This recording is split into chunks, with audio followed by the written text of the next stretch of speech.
If you're experiencing pain in your feet, ankles, shins, knees, or hips during activity, you may be overpronating.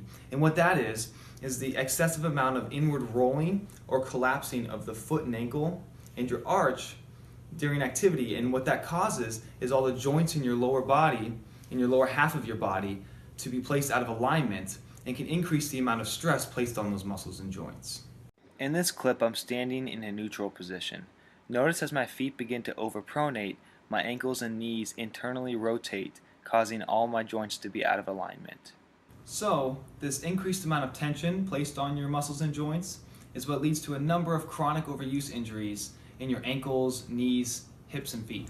A quick and easy way to test to see if you're overpronating is to take your shoe that you do exercise in or the shoe that you're active in and take a look at the bottom portion of the shoe. Look at this inside or medial portion of the shoe right here and notice the tread wear. If it's excessively worn, that's a good indicator that you're putting too much pressure on the inside of your foot due to overpronation or the collapsing of your arch. Another way to self-test is to wet your foot and place it on the sidewalk. If your footprint matches the picture on the left, it's likely that you overpronate.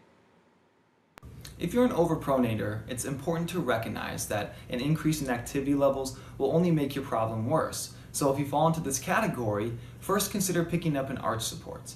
And what you want to look for in an arch support is something that's stiff and rigid. This will provide you with the necessary support needed to prevent your foot from collapsing in and overpronating. Additionally, you want to consider picking up something called a stability shoe. In a stability shoe, you'll often see this gray bar or a different colored bar on the inside portion of the shoe right here. And what that indicates is that a more stiff foam or posting has been placed inside the shoe, and that's going to be your primary support to prevent you from collapsing in or overpronating. Both these products can be found at your local running store. So if you've experienced any of these symptoms, put your feet first by contacting Dr. Mark Foreman.